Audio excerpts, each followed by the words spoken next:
Buenas tardes, amigos. Gracias por estar con nosotros en esta sobremesa. Sergio Tomás Massa sigue anunciando Plan Platita, cada vez más Plan Platita. Ahora la pregunta es, ¿este Plan Platita de Sergio Massa en algún momento se tiene que pagar? Porque no es gratis el Plan Platita. Ya hay economistas que dicen que las medidas anunciadas por Sergio Massa lo primero que van a hacer es impactar en la inflación.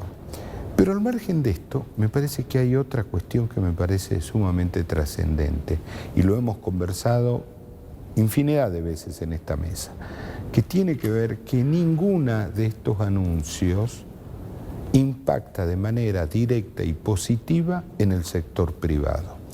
Y el sector privado, lo vamos a recordar, que no solamente hablamos de aquellas megas empresas, sino el sector privado es un señor que tiene un taller en cualquier barrio de la ciudad. El sector privado es el señor que con mucho esfuerzo tiene un emprendimiento familiar como un parripollo que da trabajo a 2 personas o a 3. El sector privado también es el pequeño productor agropecuario, este productor que se tiene que levantar todos los días a las 6 de la mañana y que no tiene sábado, no tiene domingo, y este es el mismo productor que tiene problemas para conseguir gasoil a un precio razonable, conseguir los insumos para poder ponerle al campo, ni hablar de conseguir las semillas para la próxima siembra, con el agravante que por ahora están en una nebulosa porque no saben si van a poder sembrar o no, porque los precios que están vendiendo ahora no alcanzan en muchísimos casos para hacer frente a la campaña siguiente. A esto se suma también algunas actitudes absolutamente demagógicas, en este caso de Gerardo Morales, y lo vuelvo a decir, Morales está militando la campaña de Sergio Massa. Como por ejemplo, le vamos a dar préstamos en insumos a los productores tabacaleros. A ver, si mi información no es... Si mi información es exacta, ese, entre comillas, préstamo es con plata del Fondo Especial del Tabaco. Que el Fondo Especial del Tabaco no es plata pública, no es dinero público, es dinero privado. Entonces, digamos, le presta a los tabacaleros con la misma plata de los tabacaleros y después los tabacaleros se la tienen que devolver. Un verdadero disparate. Bueno, vamos a hablar de vuelta del sector privado, en este caso el sector productivo, de este tema central. ¿Qué pasa con la política que no habla del sector productivo y mucho menos de las economías regionales? Nos va a acompañar el ingeniero Guillermo Martín Berardi. 30 segundos y estamos con él.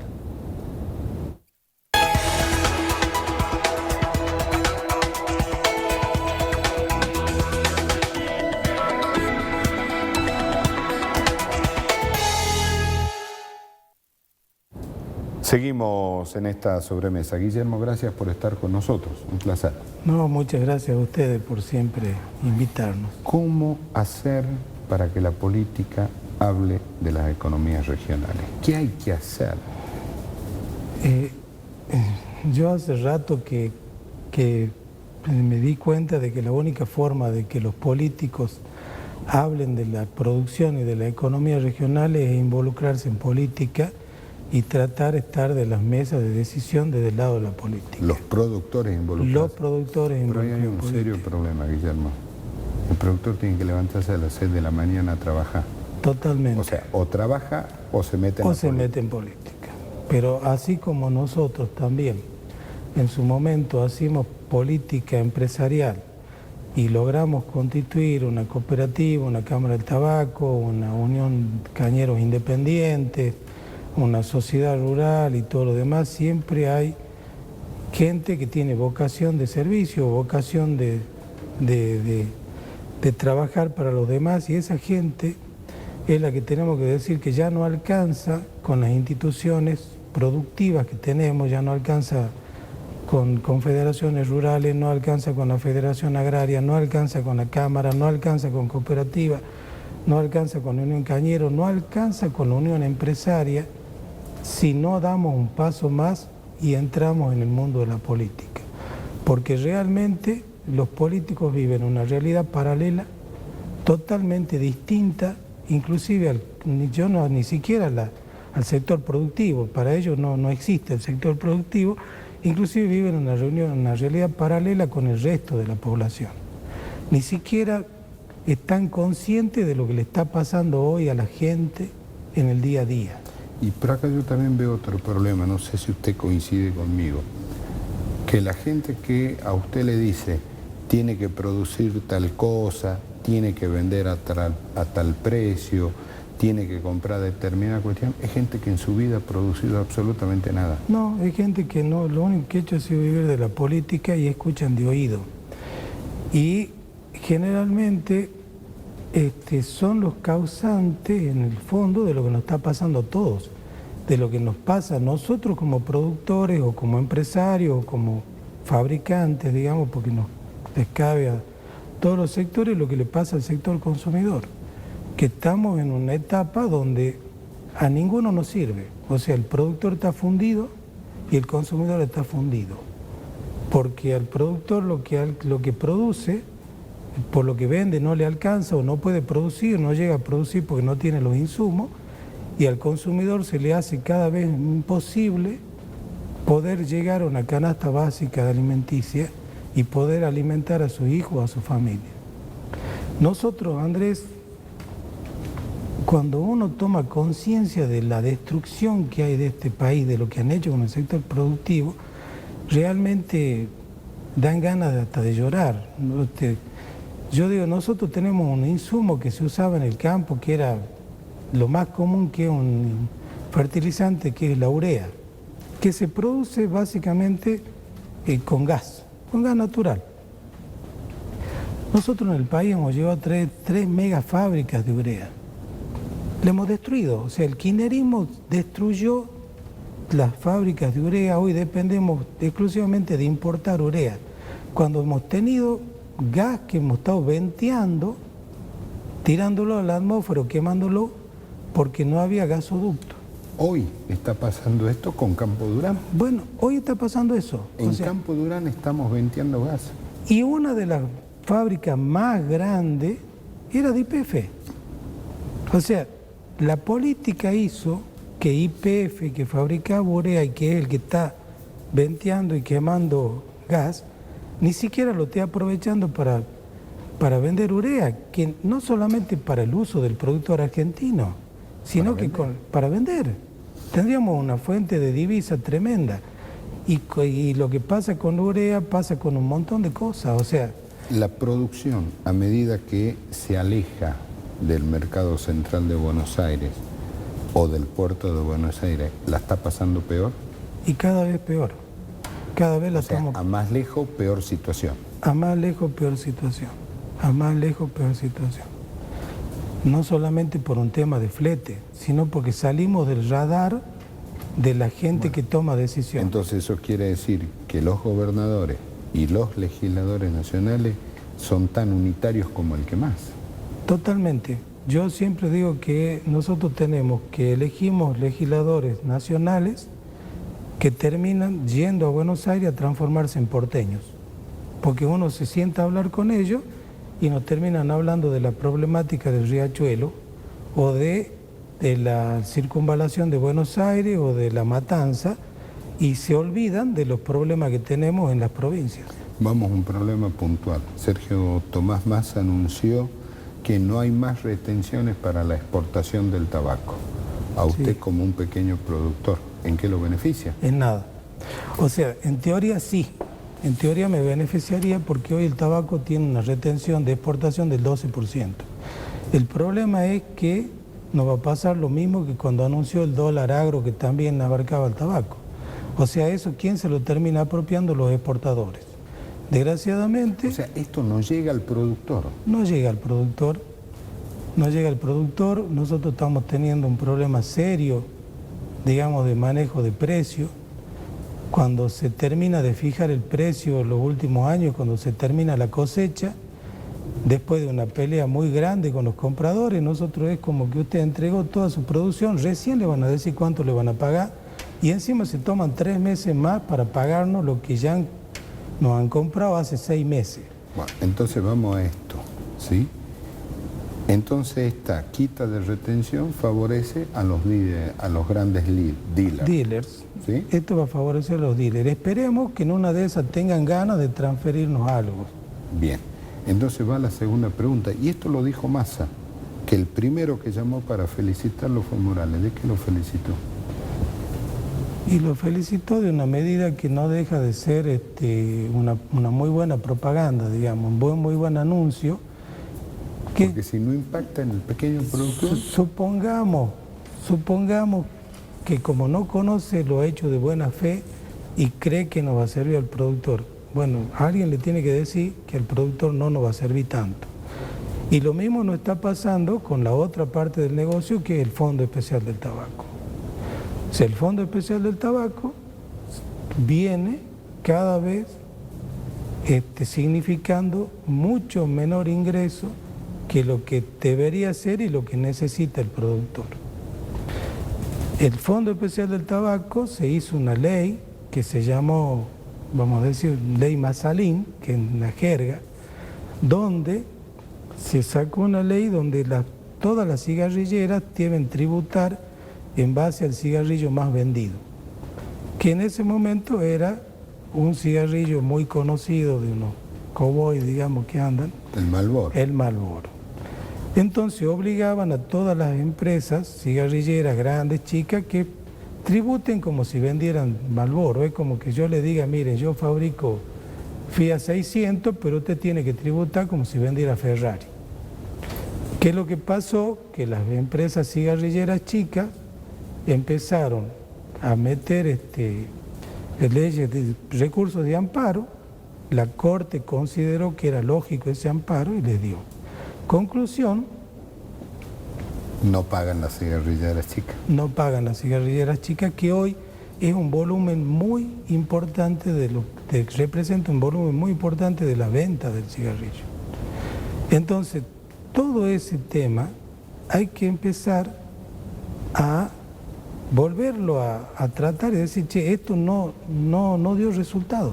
O sea, empecemos a ver de que realmente cada uno tribute por lo que produce y en base al valor de lo que produce, pero que tampoco nos mientan, porque... ¿Y eso bajó la cantidad de dinero del Fondo Especial del Tabaco? Eso bajó la cantidad de dinero del Fondo Especial del Tabaco, porque aquí hay otro tema también, Andrés.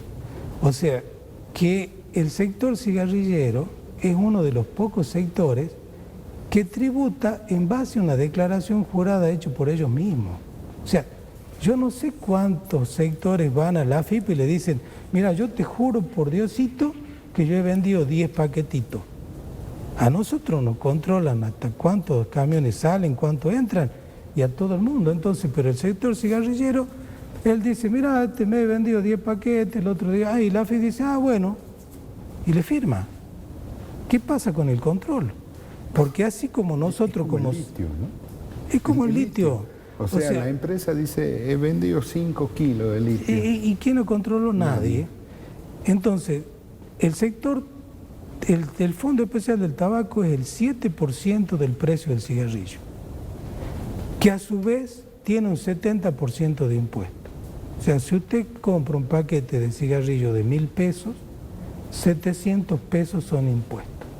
Y de esos 700 pesos, supongamos, 70 pesos o menos, redondeemos para arriba. Redondeemos, es lo que sería del Fondo del Tabaco.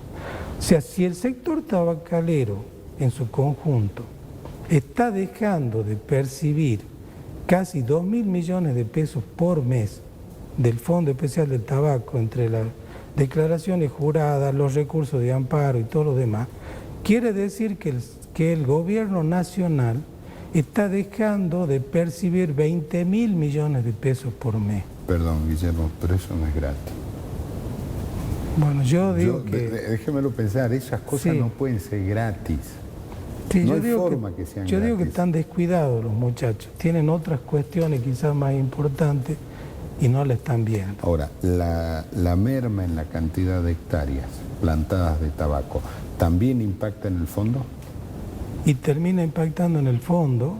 En realidad el fondo es en función a los paquetes de cigarrillos vendidos, que supongamos que hoy... Es menos plata que entra a Jujuy. Es que el problema es ese, es menos plata que entra a Jujuy. Es menos plata que entra a Jujuy. Y nosotros lo que tenemos que empezar a acostumbrarnos como sociedad es a pensar que, como ha dicho vos por otro tema, nada es gratis. O sea, si yo como productor que hago cebolla me fundo porque el costo de levantarla y venderla no me compensa levantarla, prefiero dejarla tirada en el potrero, eso no es un problema mío de productor. Quizá hoy me funda yo como productor, pero el año que viene el consumidor va a pagar 7 veces o 5 veces más el precio de la cebolla de lo que vale hoy. Entonces, ese tema es lo mismo que con el tabaco. O sea, las hectáreas que bajan es mano de obra que baja. Entonces el empleado de comercio que cree que no le interesa, que se empiece a preocupar, porque en una de esas le va a bajar la venta a su patrón y su patrón se va a dar cuenta que no necesita tener tantos empleados porque no tiene a quién venderle. Entonces todo esto hoy se nota más la cadena y nos tenemos que empezar a preocupar todos qué es lo que está pasando con el sector productivo y con todos los sectores. Ahora, lo que estaba pensando es lo siguiente. A ver, con este esquema, baja del Producto Bruto Geográfico porque entra menos plata del fondo, menos mano de obra en el tabaco porque hay menos hectáreas. Esto es una relación absolutamente directa. O sea, lo que estamos haciendo es engrosando los cordones de pobreza. Sí, engrosándolo. Y encima, sumarle a todo esto la dificultad tremenda de producir. Ahí vamos. ¿Producir hoy es una actividad de alto riesgo? Sí, de altísimo riesgo porque encima ni siquiera es una cuestión de precio. ¿Por qué los productores siguen haciéndolo? Porque no sabemos hacer otra cosa y porque ese es nuestro modo de vida y porque hoy vos le decías a un productor que suponete que le haya ido bien y vos decís, bueno, mira, si tenés unos pesitos, compra dólar MEP, dólar contado con liqui, acción en la bolsa y el tipo te mira y se asustó. Nosotros lo que sabemos es meter en tierra. Si nos sobra plata, lo más seguro es que vos me comprar un tractor, vos me comprar una herramienta, capaz que compremos un poco más de fertilizante anticipado porque es lo que sabemos hacer. Y encima corremos el riesgo de meternos en esas cosas que no sabemos, que ya nos pasó en algunos otros temas, y perder plata. Porque no siempre uno encuentra a la persona idónea que lo va a asesorar en otro tipo de trabajo, de inversión, y que no le mienta o no lo estafe. Entonces el productor va a seguir produciendo. Ahora, ¿qué es lo que va a pasar? Va a ir mermando hectáreas y a su vez va a ir mermando tecnología para esa hectárea. Entonces no solamente va a haber una merma de producción porque hay menos hectáreas plantadas, sino que las hectáreas plantadas van a producir menos porque no hay tecnología para meterle. El otro día me decían que en la zona de los valles, me dice un amigo, dice, date una vuelta, dice, por los valles y vas a ver la cantidad de tractores parados. La cantidad de tractores parados y la cantidad de fincas paradas. Y la cantidad de tractores que no se arreglan. Hoy, suponete que vos tengas hacerle un motor a un tractor, o sea, rectificar entero un tractor usado, digamos, medio viejito, y ponerle cubiertas nuevas, vale más de lo que vale el tractor. Ah, pero es una locura entonces. Es un absurdo, digamos. Es un absurdo. ¿Y el gobierno no ayuda? Al gobierno no, creo que no entramos en el radar de ellos, o sea, no le importa, no sabe. Bueno, no sabe, no le importa. Le regaló insumos, perdón, le dio insumos que después devuelven.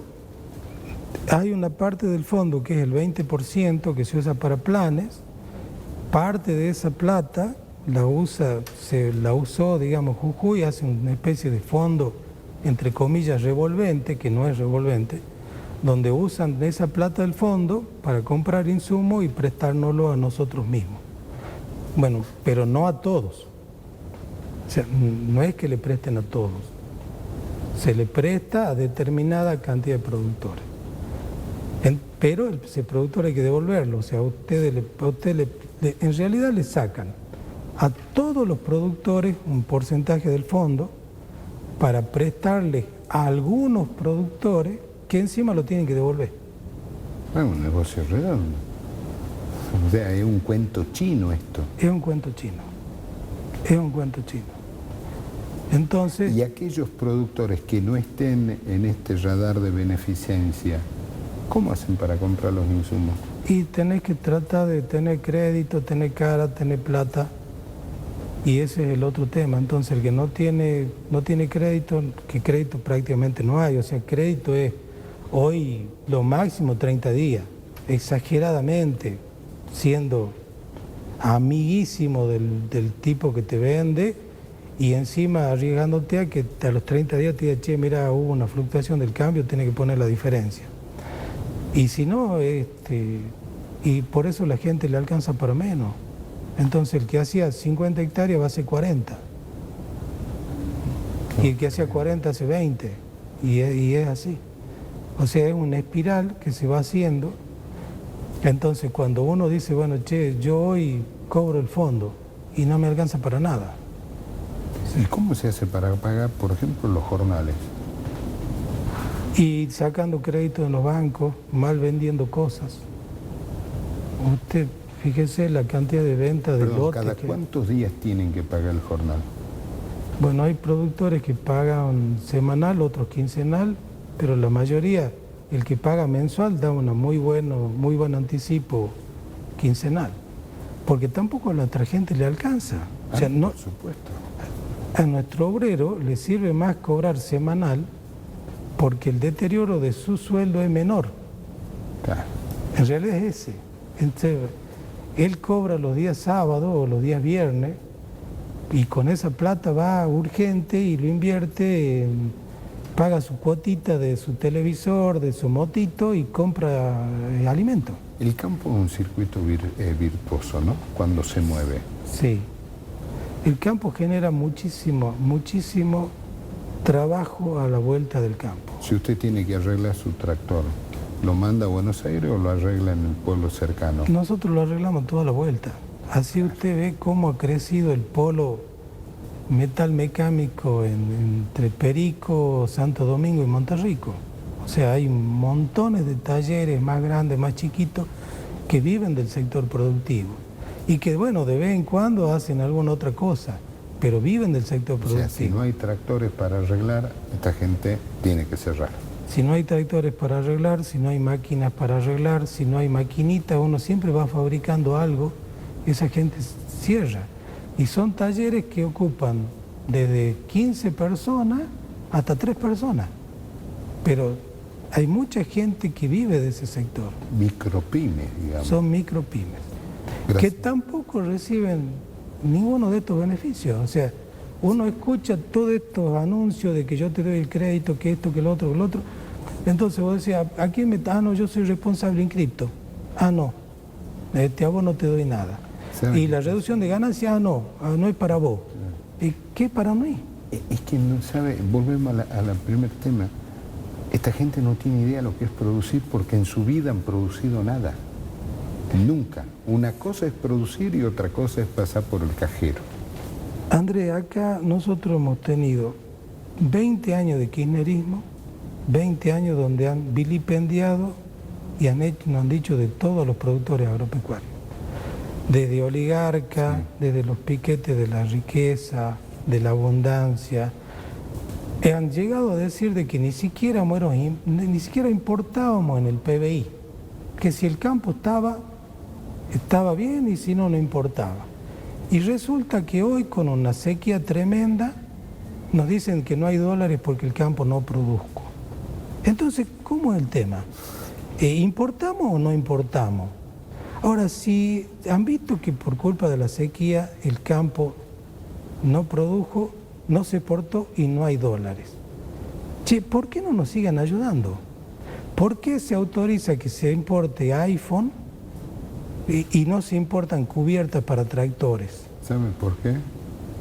Porque en la capital federal y el conurbano importan más los teléfonos celulares que la cubierta de auto. Y estamos en tiempo de campaña. Así es. Gracias, Guillermo, por haber venido. No, gracias, Andrés, como siempre. Un placer. Muchas gracias. A ustedes, muchísimas gracias por habernos acompañado en esta sobremesa. Dios mediante nos vamos a juntar el próximo lunes. Que tengan un hermoso fin de semana y ahora quédese que ya viene Palpala Hoy.